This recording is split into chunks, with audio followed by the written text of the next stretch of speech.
Hello everyone, welcome. तो last class में हम लोगों ने आपकी बुक की प्रश्नमाला 3.2 के 13 क्वेश्चंस की चर्चा की थी। अब इसके बाद देखते हैं हम आपकी बुक का 3.2 का क्वेश्चन नंबर 14। तो देखो 14 क्वेश्चन आपका क्या दिया है, इसमें आपके पास दिया है यदि ये कोई मैट्रिक्स दिया है और इसके मल्टीप्लाई में कोई मैट्रिक्स है A, इसका मल्टीप्लाई क्या आता है, ये दूसरा कोई मैट्रिक्स प्राप्त होता है। अगर ऐसा है तो क्या करना है, आपको आर्ग्यू A का मान ज्ञात करना है। तो यहाँ पे जो मैट्रिक्स A है इसकी वैल्यू आपको ज्ञात करनी है। तो देखो कैसे करते हैं, मैट्रिक्स A की वैल्यू आपको ज्ञात करनी है। तो यहां बात करते हैं, इसमें क्या करते हैं, मैट्रिक्स A ज्ञात करना है। तो इसके लिए आपको सबसे पहले तो ये पता होना चाहिए कि मैट्रिक्स A किस क्रम का है, इसके अवयव कौन कौन से हैं। फिर इसके सभी अवयव निकालेंगे तो अवयव कितने हैं और इसका क्रम क्या है वो आपको पहले पता होना चाहिए। तो देखो इसका क्रम किस तरह से निर्धारित कर सकते हैं। यहां आपके पास ये जो मैट्रिक्स दिया है इसका क्रम क्या है, इसका क्रम है 3 क्रॉस 2। ठीक है, इसका क्रम क्या है, 3 क्रॉस 2 है। यहां पे हमने ये जो मैट्रिक्स है इसका क्रम मान लिया m क्रॉस n है। इसका क्रम क्या माना अपन ने, m क्रॉस n मान लिया। ठीक है, इसके इक्वल में जो मैट्रिक्स आपके पास आई है इसका क्रम आपके पास क्या दिया है, यह आपके पास है 3 क्रॉस 3 है। ठीक है, एक बार फिर से देखिएगा क्या करना है अपने को। यहां आपके पास जो पहला मैट्रिक्स दिया है इसका क्रम कितना है, 3 क्रॉस 2 है। ठीक है, ये जो मैट्रिक्स A है जो अपने को ज्ञात करना है इसका क्रम अपन ने मान लिया कितना, m क्रॉस n मान लिया। ठीक है, इक्वल में जो मैट्रिक्स है उसका क्रम क्या है, इसका क्रम है 3 क्रॉस 3 है। ठीक है, अब अपन ने जो बात की थी कि मैट्रिक्स का गुणनफल कब परिभाषित होता है, तो मैट्रिक्स का गुणनफल परिभाषित होने के लिए देखो क्या होता है, इसके लिए क्या होना चाहिए, पहले मैट्रिक्स में स्तंभों की संख्या और दूसरे मैट्रिक्स में पंक्तियों की संख्या समान होनी चाहिए। यानी क्या है, इसमें स्तंभों की संख्या 2 है और इसमें पंक्तियों की संख्या क्या है, n है। तो ये दोनों क्या होनी चाहिए, इक्वल होनी चाहिए। ठीक है, यानी कि मैट्रिक्स का गुणन परिभाषित होने के लिए इसमें स्तंभों की संख्या ये है और इसमें पंक्तियों की संख्या ये दोनों क्या होगी, बराबर होगी। इसलिए क्या होगा, m तो कितना हो गया, 2 हो गया। ठीक है, अब बात करते हैं कि जो अपने पास गुणन मैट्रिक्स प्राप्त होता है उसका क्रम क्या होता है। गुणन मैट्रिक्स का क्रम आपके पास क्या होगा, यह आपके पास होगा 3 क्रॉस n और ये किसके इक्वल होता है, 3 क्रॉस 3 के इक्वल होता है। ठीक है, तो इसका मतलब क्या हो गया, यहां से n की वैल्यू कितनी आ गई, n की वैल्यू यहां से कितनी प्राप्त होगी, 3 प्राप्त होगी। तो यहां से हम पता कर सकते हैं, इसलिए जो मैट्रिक्स A है आव्यूह A का क्रम कितना होगा, इसका क्रम क्या होगा, m की वैल्यू तो कितनी है, यानी जो m क्रॉस n है यानी कितना हो गया, इसकी तो वैल्यू है 2 और ये है 3, n की वैल्यू कितनी आई है, 3 आई है। यानी 2 क्रॉस 3 क्रम का कोई अवयव होगा A। ठीक है, यानी अवयव A का क्रम है वो अपने को पहले पता करना था। तो ये अपन ने किस तरह से पता किया, यहां हमने देखा इसका क्रम कितना है, 3 क्रॉस 2 दिया है। इसका क्रम अपन ने मान लिया m क्रॉस n है और ये क्रम आपके पास दिया है इक्वल में कितना है, 3 क्रॉस 3 है। अपने को पता है कि इसमें स्तंभों की संख्या और पंक्तियों की संख्या, A में पंक्तियों की संख्या बराबर होनी चाहिए। इसका मतलब m का मान तो कितना आ गया, 2 आ गया। और यहाँ जो क्रम होगा 3 क्रॉस n, ये किसके इक्वल होगा, 3 क्रॉस 3 के। इसका मतलब n की वैल्यू कितनी आ गई, ये आ गई आपके पास 3। ठीक है, तो आव्यूह A का क्रम कितना हो गया, 2 क्रॉस 3 हो गया। अतः माना आव्यूह A। तो इससे अपन अवयव ए को लिख सकते हैं। किस तरह से लिखेंगे? इसका क्रम क्या होगा? 2 क्रॉस 3 होगा। 2 पंक्तियां और 3 स्तंभ होंगे। 2 पंक्ति और 3 स्तंभ यानी कितने? 6 अवयव होंगे। और ये अपन ने मान लिए A B C D E F, ये 2 क्रॉस 3 क्रम का अवयव मान लिया। ठीक है, अब क्या करना है आपको? इन सभी के ये जो एलिमेंट्स है इसके अवयव है उनके मान निकालने हैं और इसमें रखने हैं। ठीक है, आपके पास ये दिया है, क्या दिया है? या आपके पास दिया है 1 2 3 0 -1 4 और इसके मल्टीप्लाई ए है और इसके मल्टीप्लाई का क्या है? यह आपको दिया है 1 -2 13 -4 -10 20 3 6 -9। ठीक है, तो उसको सॉल्व करेंगे। ये है 1 2 3 0 -1 4। ठीक है, और मैट्रिक्स ए है, इसकी वैल्यू आपके पास क्या है? यह आपके पास है A B C D E F. ठीक है, इक्वल 1 -2 13 -4 -10 20 3 6 -9। तो इसको क्या करना है? आपको सॉल्व करना है। तो सॉल्व किस तरह से करेंगे? इनको मल्टीप्लाई कर लेते हैं। तो देखो मल्टीप्लाई किस तरह से किया जाएगा, यहां देखते हैं। मल्टीप्लाई करेंगे तो क्या आएगा?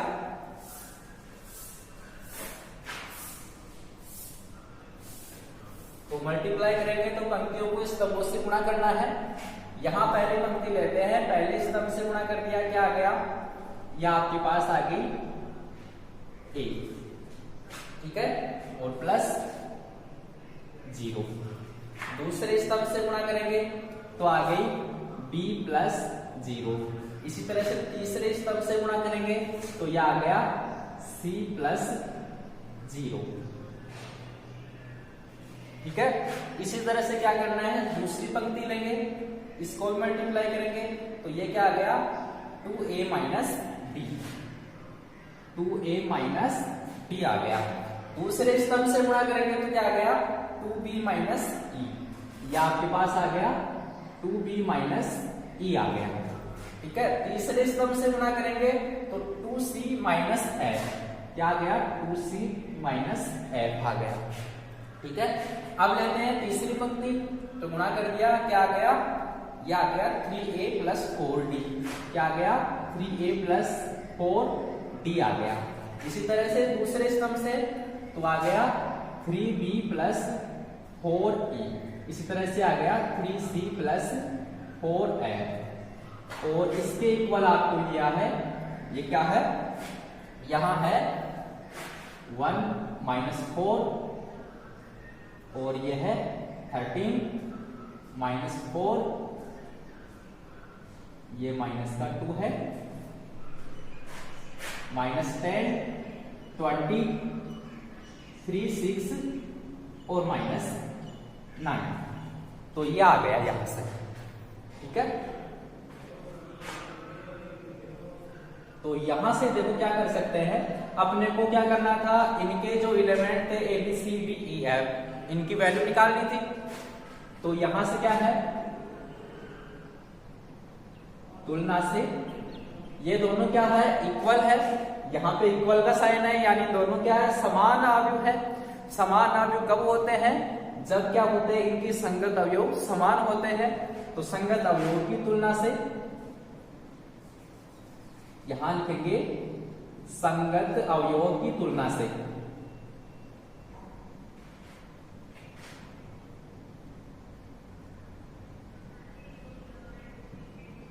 तो क्या आ गया? यहां से आएगा ए का वैल्यू क्या आ गया? ये आ गया 1। बी की वैल्यू क्या आएगी? यहां से ये आ गई -4। इसी तरह से सी की वैल्यू क्या आ गई? ये आ गई 3। तो ए बी और सी की वैल्यू तो ये आ गई। फिर आगे देखते हैं, इसी तरह से ये जो है पहली पंक्ति और दूसरी पंक्ति और पहले स्तंभ का अवयव है। इसी तरह से यहां देखेंगे तो ये कौन सा अवयव होगा, -2। तो इसके इक्वल क्या आ गया, 2a माइनस d, इसके इक्वल होगा -2। इसी तरह से ये है 2b माइनस e, इसका मान क्या आ गया, -10 आ गया। और इसी तरह से 2c माइनस f, और इसकी वैल्यू क्या आ गई, 6 आ गई। ठीक है, तो यहां से देखना a की वैल्यू क्या है, 1 है, तो यह आ गया 2 × 1 माइनस d इक्वल टू -2। तो यहां से d की वैल्यू आ जाएगी, और d की वैल्यू क्या होगी, 2 माइनस d और -2।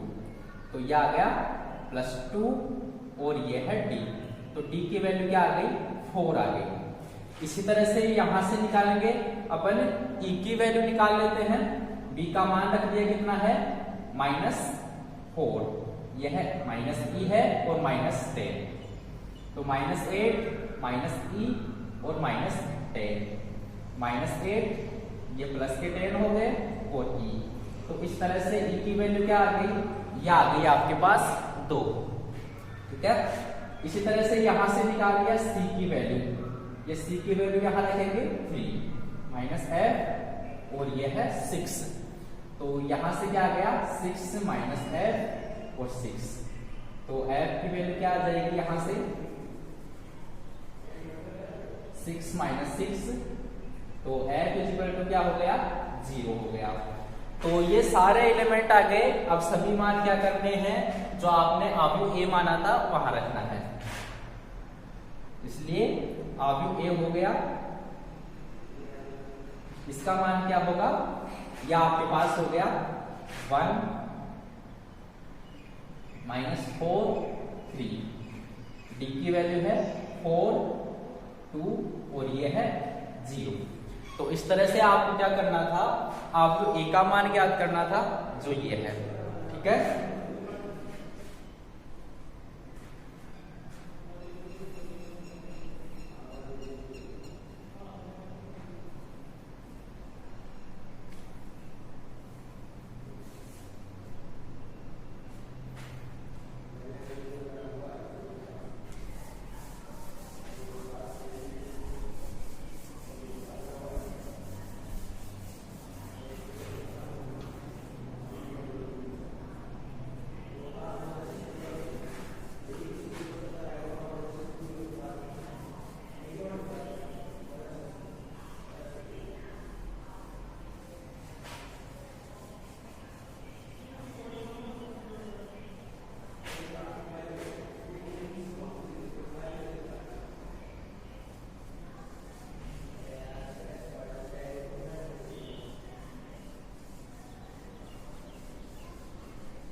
तो इसके बाद है नेक्स्ट क्वेश्चन नंबर 15।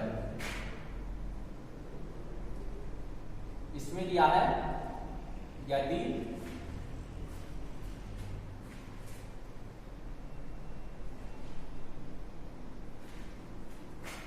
ये एक कोई मैट्रिक्स है जिसकी वैल्यू दी है cos alpha sin alpha minus sin alpha cos alpha.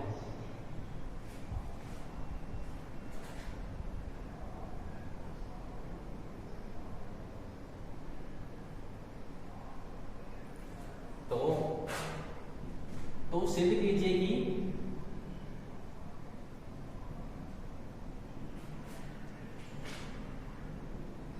एक की पावर n है, इसका मान है आपके पास, या आपको सिद्ध करना है cos n अल्फा, यह है sin n alpha minus sin n alpha और cos n अल्फा। और जहां पे क्या है, अल्फा क्या है, कोई धन पूर्णांक है।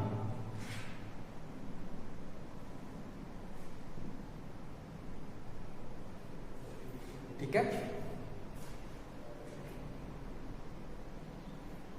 तो ये था आपका 15 क्वेश्चन नंबर 15।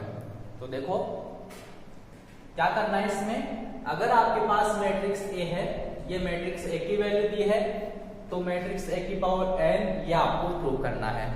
ठीक है, तो ऐसे क्वेश्चन को कैसे सॉल्व करेंगे, यहां पे क्या है n, ये अल्फा क्या है, कोई धन पूर्णांक है,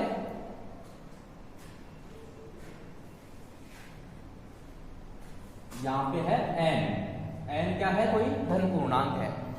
तो किसी नंबर n के लिए इसको प्रूव करना है। तो जब भी क्वेश्चन में ऐसा होता है कि किसी n नंबर के लिए प्रूव करना हो, तो क्या करते हैं, ऐसे क्वेश्चंस में हम गणितीय आगमन है उस सिद्धांत का प्रयोग करेंगे। जहां पे अपन n धन पूर्णांक की बात करते हैं, उन क्वेश्चंस में गणितीय आगमन सिद्धांत का प्रयोग करते हैं। तो ऐसे क्वेश्चंस को सॉल्व करने के लिए क्या करेंगे, गणितीय आगमन सिद्धांत से। तो उसमें क्या देखते हैं,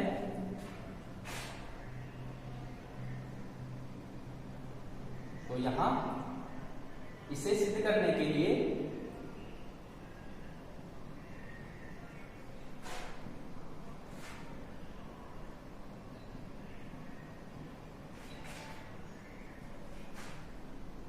गणितीय आगमन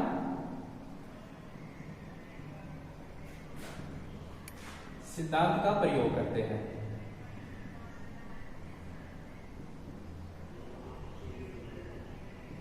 तो गणितीय आगमन सिद्धांत में आपने क्या देखा था, यहां क्या करते हैं, पहले हमें जो ये प्रूव करना है n धन पूर्णांक के लिए, पहले लेके चलते हैं n की वैल्यू अपन 1 लेके चलते हैं, यानी n की वैल्यू 1 के लिए इसको प्रूव करेंगे। फिर इसको क्या करेंगे, n की वैल्यू k के लिए आपको क्या करना है, इसको ये जो आपको वैल्यू दी है, ये जो इक्वेशन है, इसको ट्रू मान के चलना है, और फिर k+1 के लिए आपको क्या करना है, इसको प्रूव करना है। यानी पहले क्या करना है आपको, n=1 के लिए इसको ट्रू बताना है, इसके लिए प्रूव करेंगे। और फिर क्या करेंगे, n=k के लिए क्या करना है, ट्रू मानना है, और यदि n=k के लिए ये ट्रू है, तो n की वैल्यू k+1 के लिए इससे क्या करना है, ट्रू बताना है इसको। तो यहाँ पे 3 चीजें देखेंगे। पहले तो क्या करना है, n की वैल्यू 1 लेके चलेंगे और इसके लिए ट्रू बताएंगे, यानी इसके लिए सत्य बताएंगे। और फिर देखना है n=k के लिए इसको सत्य मान के चलना है, और इसके लिए सत्य है तो n की वैल्यू k+1 के लिए सत्य बताना है। ठीक है, तो सबसे पहले देखते हैं हम, तो सबसे पहले बात करेंगे n=k के लिए। तो n की वैल्यू k के लिए क्या होगा, इसमें मान रखे n का वैल्यू क्या रखेंगे, तो क्या आ गया, a⁻1, और ये आ जाएगा cos अल्फा, यह है sin alpha minus sin alpha, और यह है cos अल्फा, और यह आपके पास है a⁻1 क्या होता है, a है।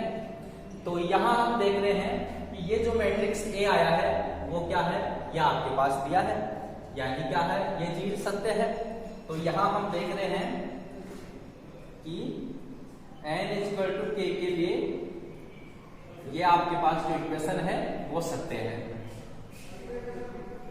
अब n=k यानी n की वैल्यू k के लिए ये सत्य हो गई, ट्रू हो गई। अब आपको क्या करना है, n की वैल्यू k के लिए इसको ट्रू बताना है। तो यहां क्या करेंगे, यहां मान के चलेंगे, माना n=k के लिए इसको आप इक्वेशन 1 रख सकते हैं,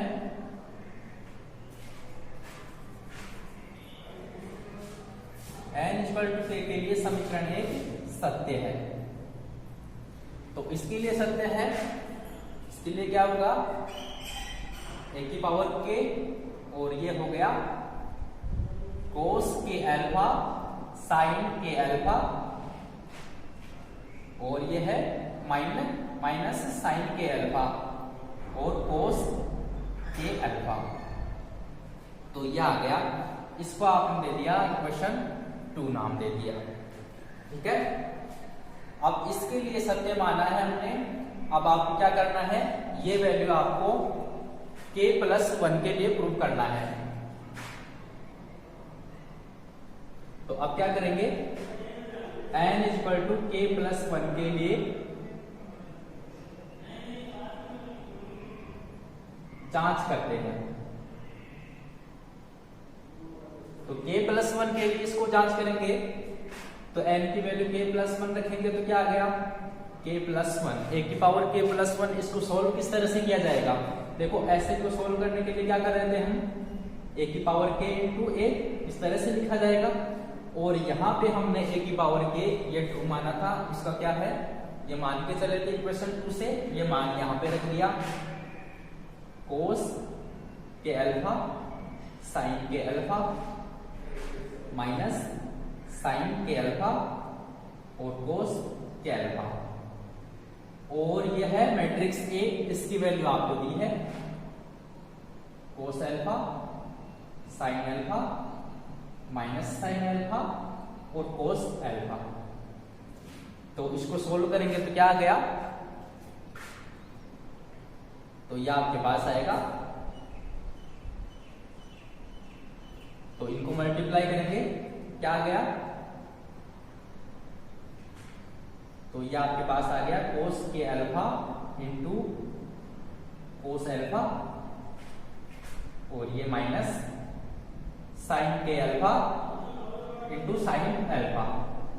इसी तरह से आगे क्या आएगा, यह आ गया cos k�alpha और sin alpha।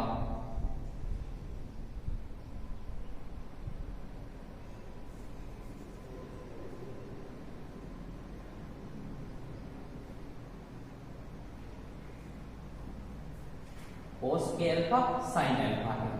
ठीक है, आगे मल्टीप्लाई किया तो क्या आ गया, यह आ गया प्लस sin k�alpha और cos alpha। तो फिर क्या आ गया, यहां दूसरी पंक्ति को गुणा करेंगे तो क्या आ गया, minus sin k�alpha cos alpha। ठीक है, और आएगा minus cos k�alpha sin alpha। इसी तरह से दूसरे स्तंभ से गुणा कर दिया, क्या आ गया, तो माइनस का sin k�alpha है, ये sin alpha plus cos k�alpha cos alpha। तो यहां से क्या हो गया, यह आपके पास बन गया cos k+1 alpha, यानी क्या होगा, cos k�alpha प्लस alpha ये बनेगा। यानी क्या हो गया, यहाँ पे cos a प्लस b का फॉर्मूला बन रहा है। cos a प्लस b क्या होता है, cos a into cos b minus sin a into sin b।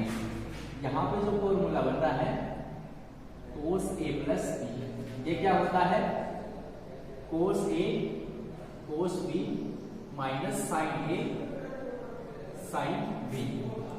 इसी तरह से एक होता है आपके sin a प्लस b का फॉर्मूला, ये होता है sin a sin b और प्लस यहाँ पे होता है sin a cos b और प्लस होता है cos a sin b। तो यहां देख रहे हैं ये तो किसका बन रहा है, cos a प्लस b का फॉर्मूला बन रहा है। और यहां क्या बन गया, ये है sin a cos b और cos a sin b। या आपके बन रहा है sin a प्लस b का फॉर्मूला, यानी sin k�alpha प्लस alpha, ये फॉर्मूला यहां बन रहा है। इसी तरह से यहाँ पे अगर माइनस साइन कॉमन लिया जाए तो ये होगा sin k�alpha प्लस alpha। ठीक है, ये दोनों सूत्र है आपके, ये दोनों फॉर्मूले वो यहाँ काम आ रहे हैं। और ये क्या होगा, यह है cos k�alpha और cos alpha, यानी ये फॉर्मूला यहाँ बन रहा है cos k�alpha प्लस alpha। तो इस तरह से क्या हो गया, यह आपके पास आ गया cos k प्लस 1 alpha। ठीक है, और sin k+1 अल्फा, और यह है माइनस साइन k+1 अल्फा और कोस k+1 अल्फा। तो इस तरह से हम क्या देख रहे हैं कि यहाँ पे क्या है k+1 और यहाँ n की जगह क्या आ गया k+1। तो इस तरह से क्या है, अर्थात n = k+1 के लिए, इसके लिए भी क्या है, सत्य है। तो n = k+1 के लिए भी सत्य हो गया। और गणितीय आगमन सिद्धांत में क्या होता है, अगर कोई भी क्वेश्चन, कोई भी समीकरण आपकी n की वैल्यू 1 के लिए सत्य होता है, तब क्या करते हैं, k के लिए हम सत्य मान के चलते हैं, और यदि k+1 के लिए सत्य होती है तो वह समीकरण क्या होती है, सभी धन पूर्णांकों के लिए, या ऐसे बोल सकते हैं सभी प्राकृत संख्याओं के लिए सत्य होती है। तो इसके लिए क्या कह सकते हैं, अतः समीकरण 1 सभी धन पूर्णांकों के लिए सत्य है। तो यह था आपका क्वेश्चन नंबर 15, जो 3.2 का लास्ट क्वेश्चन था।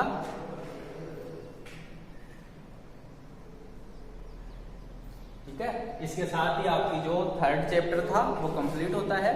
अब बात करेंगे नेक्स्ट क्लास में।